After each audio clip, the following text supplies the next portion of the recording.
Hello guys, welcome back to another video. और आज के इस वीडियो में हम ज्योग्राफी की book 2 India people and economy का chapter 2 migration types causes and consequences पढ़ने वाले हैं। ठीक है, तो माइग्रेशन हम इससे पहले भी पढ़ चुके हैं बुक 1 में। ठीक है, ये चैप्टर ये टॉपिक ये एक टॉपिक है। ठीक है, बुक 1 में किसी चैप्टर में।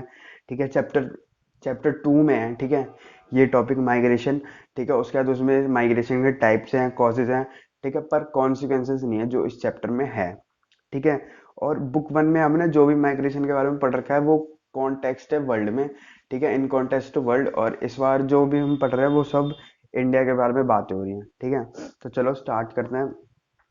सबसे पहला टॉपिक है हमारा माइग्रेशन क्या होता है। ठीक है, movement of people from one place to another. ठीक है, इसका मतलब आप समझ गए होंगे कि एक जगह से दूसरी जगह को जान एक स्थान को छोड़कर, ठीक है, दूसरे स्थान पर जब कोई व्यक्ति जाता है तो उसको माइग्रेशन कहा जाता है। ठीक है, अब ये दो टाइप की होती है। ठीक है, एक परमानेंट और एक होता है टेम्परेरी। ठीक है, टेम्परेरी और परमानेंट परमानेंट जो है ना, ये होते हैं on the basis of duration. ठीक है, अगर हम on the basis of duration बात करें माइग्रेशन को, तो ये होते हैं दो टाइप के, एक टेम्पररी और एक परमानेंट। ठीक है, टेम्पररी में है जैसे कि लोग रहते फरीदाबाद दिल्ली में और जॉब करने के लिए गाजियाबाद मेरठ, ठीक है, नोएडा जाते हैं। ठीक है, तो ये हो गया हमारा एक तरह से टेम्पररी। ठीक है, क्योंकि वो सुबह जाते हैं, फिर 8 घंटे 10 घंटे 12 घंटे काम करते हैं और फिर वापस अपने प्लेस ऑफ ओरिजिन पे आ जाते हैं। ठीक है, और वहीं अगर हम परमानेंट की बात करें तो परमानेंट का मतलब जब कोई आदमी अपना प्लेस ऑफ ओरिजिन छोड़ के दूसरी जगह चले जाता है, ठीक है, और वहीं जाके बस जाता है, उसको कहते हैं परमानेंट। ठीक है, और वो जो जहाँ पे बसता है ना, वो जाके उसे कहते हैं प्लेस ऑफ डेस्टिनेशन। ठीक है, ये है on the duration, on the basis of duration. ठीक है, और एक है इंटरनल और एक्सटर्नल। इंटरनल पे मतलब आप ऐसे कह सकते हो कि सिर्फ इंटरनल मतलब एक स्टेट से दूसरे स्टेट, और एक्सटर्नल मतलब एक कंट्री से दूसरी कंट्री।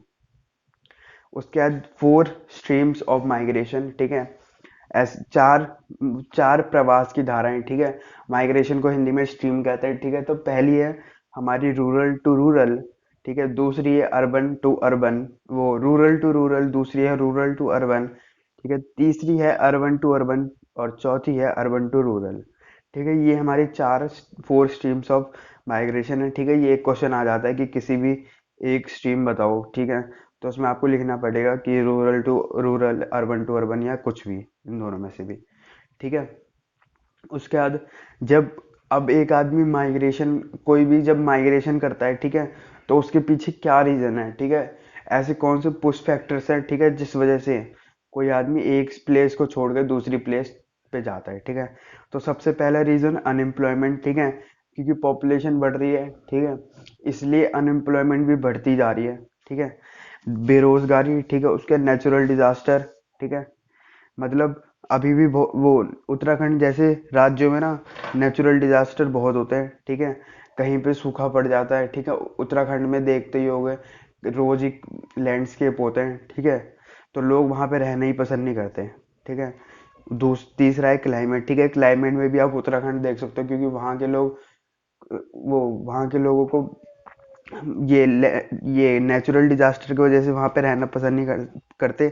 और कितने सारे लोग को वहाँ के क्लाइमेट भी अच्छे नहीं लगते, इसलिए वो नॉर्थ इंडिया में वो उत्तराखंड छोड़कर दूसरी जगह चले जाते हैं। ठीक है, जहाँ पे उन्हें अच्छी क्लाइमेट मिलती है। ठीक है, क्लाइमेट मतलब ठंडी और गर्मी में से है।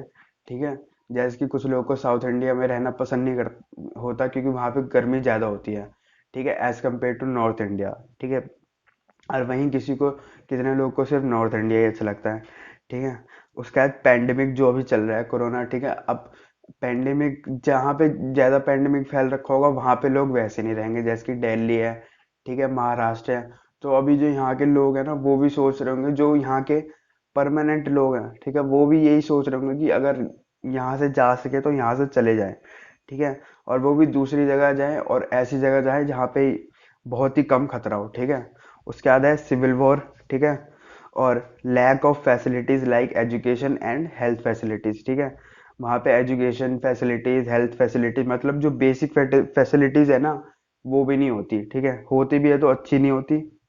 ये हमारे पुश फैक्टर्स थे। अब पुल फैक्टर्स, ठीक है, जिस वजह से कोई आदमी उस जगह पर जाकर रहना पसंद करता है, ठीक है। तो पहला तो है बेटर एम्प्लॉयमेंट, ठीक है, मतलब जहाँ पे उसको अच्छी नौकरी मिलेगी वहीं पे वो रहेगा, ठीक है।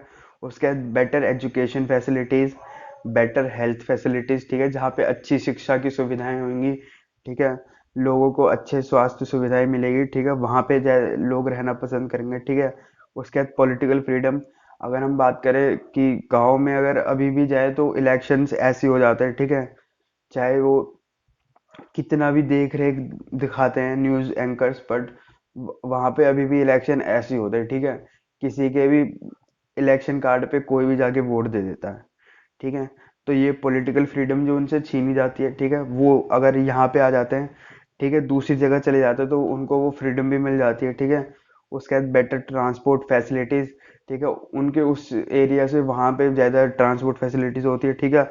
और इकोनॉमिक फ्रीडम, ठीक है, जो उनको दूसरी, जो उनको रूरल वो शहरी क्षेत्रों में मिल जाती है, ठीक है, अर्बन एरियाज में अगर हम बात करें तो, क्योंकि वहाँ पे अगर वो जब वो रहते हैं ना गांव में तो उनको ये फ्रीडम नहीं मिलती, क्योंकि वो on the basis of caste वो अपना काम करते हैं, ठीक है। ये हो गए हमारे पुल फैक्टर्स।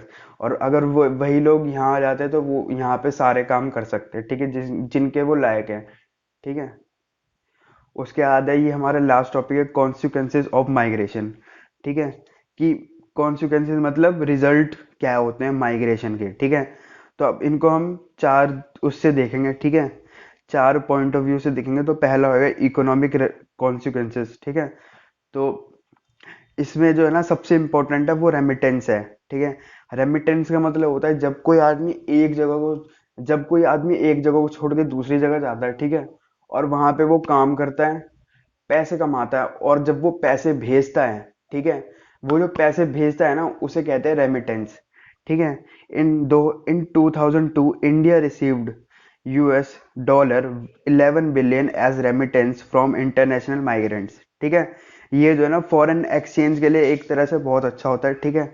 और 2002 में 11 बिलियन डॉलर, ठीक है, इंटरनेशनल माइग्रेंट्स द्वारा आया था इंडिया में, ठीक है।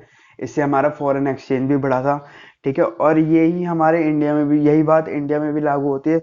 जब कोई एक राज्य का जो वो है ना, जब कोई एक राज्य से, ठीक है, दूसरे राज्य में पैसे भेजता है तो उसी को रेमिटेंस कहते हैं, ठीक है।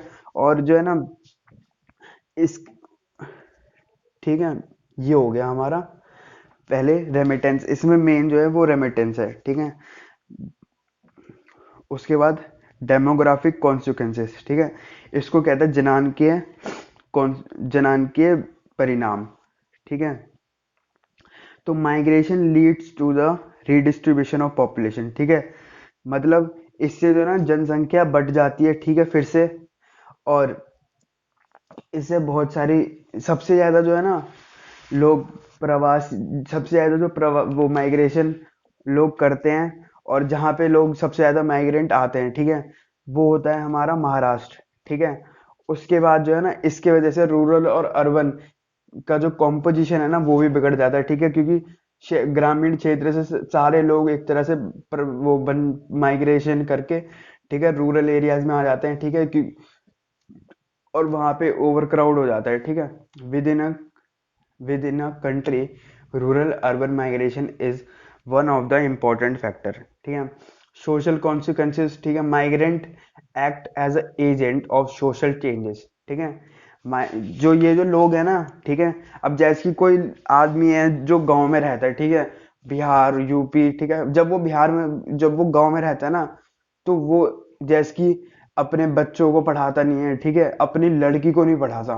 और वही अगर बात करें कि वही आदमी जब दिल्ली आ जाता है या फिर किसी भी दूसरे स्टेट चले जाता है, ठीक है, महाराष्ट्र दिल्ली, ठीक है, तो वो यहाँ पे आके सबको देखता है और वो उन्हें भी पढ़ाता है, ठीक है। और ठीक है, ये हो गया, ये मेन पॉइंट होता है इसमें, ठीक है। The new ideas related to new technologies families, ठीक है, ये भी नए आइडिया नए फैमिलीज, ठीक है, टेक्नोलॉजीज जनरेट होते हैं, ठीक है। Migration leads to the intermixing mixing of people from diverse culture, ठीक है।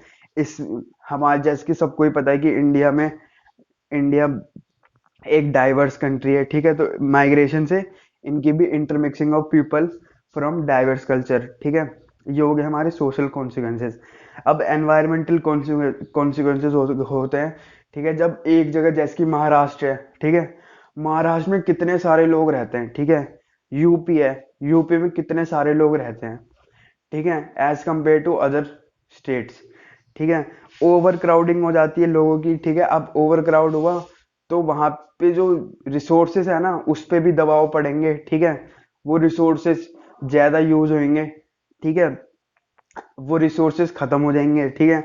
उसके बाद जब ज्यादा लोग रहते हैं तो ट्रांसपोर्ट फैसिलिटीज बढ़ जाती है, ठीक है। और ट्रांसपोर्ट फैसिलिटीज की वजह से एयर पोल्यूशन होता है, ठीक है। ये हो गए हमारे एनवायरमेंटल कॉन्सिक्वेंसेस, ठीक है। अब अब ये जो है ना, ये लास्ट है अदर्स। अदर्स, ठीक है, मतलब और कोई अगर अन्य कारण है, ठीक है, माइग्रेशन से, migration of consequences of migration के, ठीक है। तो it affects the status of women directly और इनडायरेक्टली, ठीक है। मतलब जब कोई आदमी ना गांव छोड़ के आ जाता है, ठीक है, तो उसकी जो वाइफ होती है, ठीक है, उस पर बहुत ही बड़ा प्रेशर होता है, ठीक है। ये हो गया, ठीक है। इन द रूरल एरियाज में male selective out migration leaving their wifes behind puts extra physical as well as mental pressure of on the woman, ठीक है। क्योंकि वहां पे वो उसका हस्बैंड रहता नहीं है, तो जितना भी काम होता है, ठीक है, घर का वो सारा लेडीज करती हैं, ठीक है। ये हो गए हमारे अदर्स रीजंस ऑफ माइग्रेशन, ठीक है। ये लास्ट टॉपिक था और चैप्टर खत्म हो गया। Thank you.